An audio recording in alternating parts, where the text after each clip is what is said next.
স্বাগত আরেকবার সিলেট স্টুডিও থেকে চ্যানেল এস সিলেট নিউজে। নানা কর্মসূচিতে এখন প্রাণবন্ত রয়েছে মৌলভীবাজার ৪ সংসদীয় আসনের শ্রীমঙ্গল ও কমলগঞ্জ উপজেলা বিএনপি। কমলগঞ্জের কৃতি সন্তান বিএনপি কেন্দ্রীয় নির্বাহী কমিটির সদস্য আলহাজ মুজিবুর রহমান চৌধুরী হাজি মুজিব দলের বিভিন্ন কর্মকাণ্ড পরিচালনা ও এলাকার মানুষদের নিয়ে সরব সময় কাটাচ্ছেন। মৌলভীবাজার প্রতিনিধির তথ্য ছবিতে বিস্তারিত দেখুন ডেস্ক রিপোর্টে। বিএনপির ভারপ্রাপ্ত চেয়ারম্যান তারেক রহমানের নির্দেশনা তৃণমূল মানুষের মধ্যে পৌঁছে দিতে মৌলভীবাজারের শ্রীমঙ্গল ও কমলগঞ্জে প্রিন্ট ও ইলেকট্রনিক মিডিয়ার কর্মরত সাংবাদিকদের সাথে মত বিনিময় করেন বিএনপির কেন্দ্রীয় নির্বাহী কমিটির সদস্য আলহাজ মুজিবুর রহমান চৌধুরী হাজি মুজিব। মত বিনিময় সভায় তিনি শ্রীমঙ্গল ও কমলগঞ্জের সমসাময়িক বিষয়াবলী নিয়ে আলোচনা ছাড়াও তিনি বলেন, তার দলের ভারপ্রাপ্ত চেয়ারম্যান তারেক রহমানের স্পষ্ট নির্দেশনা রয়েছে, বিএনপি বা বিএনপির অঙ্গ সংগঠনের নাম ভাঙিয়ে কেউ চাঁদাবাজি বা অন্যায় কাজ করলে তাদের বিরুদ্ধে দল সাংগঠনিক ব্যবস্থা নেবে। আমার দলে যারা এই ধরনের আমার দলের ক্ষতি হয় এমন কর্মকাণ্ডের মধ্যে জড়িত আছে, আপনারা ওপেনভাবে লিখবেন। কেউ যদি মামলা দেয়, মামলা নিয়ে ভয়ের কিছু না, আপনারা সত্য কথাটা তুলে দেবেন। তাইলে আমার নেতা তারেক রহমান সাহেবের নির্দেশনা অনুযায়ী আমরা কাজ করতে পারবো। আমরা যদি জানলামই না, আপনি একটা অন্যায় দেখলেন, চাপিয়ে গেলেন কি আপনি নিজে ইয়ে হয়ে গেলেন, তাহলে তো আমরা জানতে পারবো না।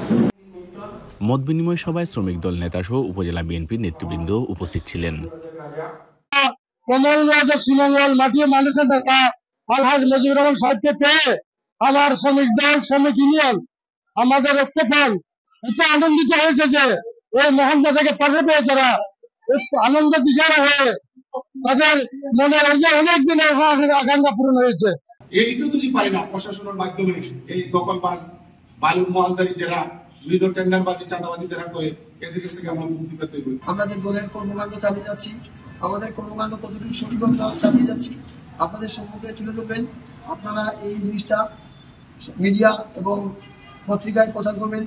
এলাকার সার্বিক বিষয়ে নজরদারি করার পরেও কিছু লোক অপকর্মে লিপ্ত থাকতে পারে, আপনাদের মাধ্যমে উনি এই বিষয়গুলা জানলে ধর্মীয়ভাবে বিষয়টি সমাধানের চেষ্টা করবেন। আমরা স্পষ্ট ভাষায় বলতে চাই, আমাদের নেতার নির্দেশ এবং আমাদের কেন্দ্র নেতা এখানে উপস্থিত, ওনার মাধ্যমে আপনারা জানিয়ে দিবেন বিএনপি কারা এই চাঁদাবাজি করছে। এর আগে মে দিবসে শ্রমিক দলের উদ্যোগে বিশাল শোভাযাত্রা ও আলোচনা সভায় যোগ দেন হাজি মুজিব। জনাব তারেক রহমান সাহেবের নির্দেশনা আছে যে আমরা প্রত্যেক এলাকায় শ্রমিকদের পাশে যেন থাকি। উনি পরিষ্কার বলে দিতেন যে তোমরা মেহনতি মানুষের পাশে থেকে কাজ করো। এদিকে সাবেক প্রধানমন্ত্রী বেগম খালেদা জিয়া লন্ডন থেকে দেশে ফেরার সময় শ্রীমঙ্গল কমলগঞ্জের বিশাল জনঢল নিয়ে ঢাকা বিমানবন্দর এলাকায় তাকে স্বাগত জানান হাজি মুজিব। হাজি মুজিব আরও বলেন, বিএনপি গণমানুষের দল, দেশ ও দেশের মানুষের উন্নয়নে কাজ করাই হলো তাদের মূল লক্ষ্য। Moinuddin Manju, channel S news desk. Sylhet BRTA অফিসে 50 কোটি টাকার ঘুষ বাণিজ্যের অভিযোগে অভিযান পরিচালনা করেছে দুর্নীতি দমন কমিশন দুদক সিলেট। অভিযানে সিলেট বিআরটিএ অফিসের মোটরযান পরিদর্শক দেলওয়ার হোসেনের রুম থেকে 5টি ব্ল্যাঙ্ক চেক, 3টি মোবাইল ফোন এবং 1টি হকি স্টিক উদ্ধার করা হয়। অভিযোগ আছে হকি স্টিক দিয়ে বিভিন্ন সময়ে গ্রাহকদের অত্যাচার করতেন তিনি। এছাড়া রেকর্ড কিপার আব্দুর রাজ্জাকের কাছ থেকে একটি আবেদন ও গ্রাহকের 5,000 টাকা উদ্ধার করা হয়। তবে এসব অভিযোগের কথা অস্বীকার করেছেন অভিযুক্ত মোটরযান পরিদর্শক। দুদক সিলেট অঞ্চল সহকারী পরিচালক আশরাফ উদ্দিন জানান, বিআরটিএ দেশের পরিবহন ব্যবস্থাপনায় গুরুত্বপূর্ণ ভূমিকা পালন করে। তবে সংস্থাটির সেবার মান নিয়ে বহুদিন ধরেই নানা অভিযোগ রয়েছে। এমন অভিযোগের প্রেক্ষিতে সিলেট বিআরটিএ অফিসে অভিযান পরিচালনা করা হয়। জনাব দেলোয়ার হোসেন, ওনার রুম থেকে আমরা 5টি ব্ল্যাঙ্ক চেক উদ্ধার করি এবং 3টি মোবাইল ফোন তার ডয়ার থেকে আলমারি থেকে আমরা সংগ্রহ করি, উদ্ধার করি। সাথে একটি হকি স্টিকারও পাওয়া যায়। সে এগুলো দিয়ে মানুষকে অত্যাচার করতে মর্মে অভিযোগ তার বিরুদ্ধে রয়েছে। দ্বিতীয়ত, আমরা আরেকটি বিষয়ে অভিযান পরিচালনা করি, সেটা হচ্ছে আব্দুর রাজ্জাক রেকর্ড কিপার, তার রুম থেকে আমরা একটি আবেদন ফর্ম উদ্ধার করি। সেটাতে আমরা ফর্মের সাথে 5,000 টাকা সহ সেটাতে সংশ্লিষ্ট একসাথে স্টেপলার করা ছিল ফর্মের সাথে, সেটা আমরা পেয়েছি। এগুলো আমরা ইতিমধ্যে ইনভেন্টরি করেছি। তাদের জিম্মায় এই বিআরটি এর সহকারী পরিচালক জনাব আশরাফ সিদ্দিকীর নিকট জিম্মায় প্রদান করেছি।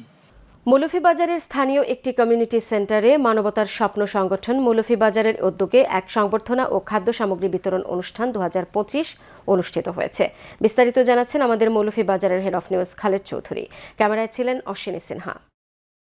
মৌলভীবাজারের স্থানীয় একটি কমিউনিটি সেন্টারে মানবতার স্বপ্ন সংগঠন মৌলভীবাজারের উদ্যোগে এক সংবর্ধনা ও খাদ্য সামগ্রী বিতরণ অনুষ্ঠান 2025 অনুষ্ঠিত হয়েছে। উক্ত অনুষ্ঠানে অত সংগঠনের অ্যাডমিন নানু মিয়ার সঞ্চালনায় সভাপতিত্ব করেন অ্যাডমিন শামীম আহমদ। প্রধান অতিথি হিসেবে উপস্থিত ছিলেন মৌলভীবাজার সম্মিলিত সামাজিক উন্নয়ন পরিষদের সভাপতি খালেদ চৌধুরী। সম্বর্ধিত অতিথিদের মধ্যে উপস্থিত ছিলেন সংগঠনের সহকারী গ্রুপ ক্রিয়েটার আমেরিকা প্রবাসী অ্যাডমিন জুয়েল আহমদ ও দাতা সদস্য লন্ডন প্রবাসী অ্যাডমিন সাজাদুর রহমান। এছাড়া উপস্থিত ছিলেন বাংলাদেশ শাখার গ্রুপ অ্যাডমিন মোহাম্মদ আব্দুল আলিম, সিরাজুল ইসলাম রাহি ও আব্দুর রহমান পারভেজ সহ অন্যান্যরা। উপস্থিত অতিথিরা গ্রুপের প্রতিষ্ঠাতা মুহিদ মিয়া, সহকারী প্রতিষ্ঠাতা সাদিকুর রহমান, অ্যাডমিন ও দাতা সদস্য শেখ শামসু তালুকদার, প্রবাসী সমাজসেবক আজির উদ্দিন, রমজান আলী সহ গ্রুপের সকল অ্যাডমিন ও দাতা সদস্যদের প্রতি ধন্যবাদ জ্ঞাপন করে বক্তব্য রাখেন। আমি মানবতার স্বপ্ন এই জিনিসটা যে সংগঠনে রূপায়িত হয়েছে এবং তার কাজ করে যাচ্ছে, তার জন্য আগামী দিনে অবশ্যই তারা দাবিদার, প্রশংসার দাবিদার। যাকে নিয়ে আমাদের এই মহতি অনুষ্ঠান জুয়েল আহমদ ভাই সহ এবং আজকে আমাদের অ্যাডমিন নানু ভাই, ওনার আব্বার মৃত্যুতে আমরা মানবতার স্বপ্ন সংগঠনের পক্ষ থেকে শোক প্রকাশ করছি।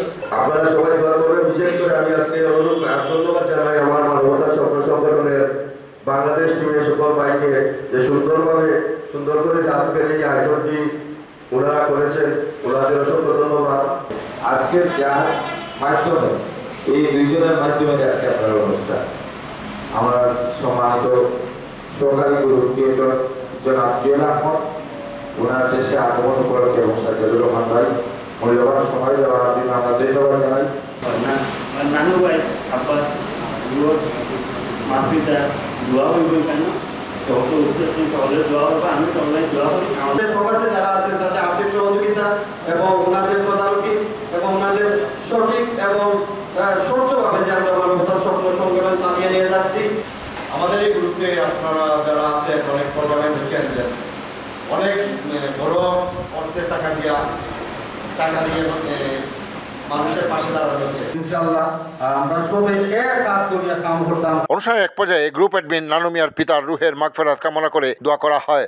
অনুষ্ঠানের শেষ পর্যায়ে সম্বর্ধিত অতিথিদের হাতে সম্মাননা স্মারক প্রদান করা হয়। পরিশেষে অসহায় মানুষের মধ্যে খাদ্য সামগ্রী উপহার স্বরূপ বিতরণ করা হয়। উপকারভোগীরা এই উপহার পেয়ে তাদের আবেগ অনুভূতি প্রকাশ করেন। আল্লাহ তাআলার আরো সাহায্য করতে আর আব্বারও আল্লাহ মাফ করতে আমরা খুশি আছি। আমরা আল্লাহ তোমাদের বরকত দোয়া করছি। Khaled Chowdhury, channel C news, Moulvibazar. হবিগঞ্জে অভ্যন্তরীণ বোরো ধান সংগ্রহ 2025-এর উদ্বোধন করা হয়েছে। সম্প্রতি বানিয়াচং উপজেলার সুবিদপুর ইউনিয়ন প্রাঙ্গণ ও সদর উপজেলার খাদ্য গুদামে কার্যক্রমের উদ্বোধন করেন খাদ্য মন্ত্রণালয়ের সচিব মোহাম্মদ মাসুদুল হাসান। উদ্বোধনকালে মাসুদুল হাসান বলেন, ধান ও চাল সংগ্রহের মাধ্যমে দেশের খাদ্য নিরাপত্তা নিশ্চিত হবে।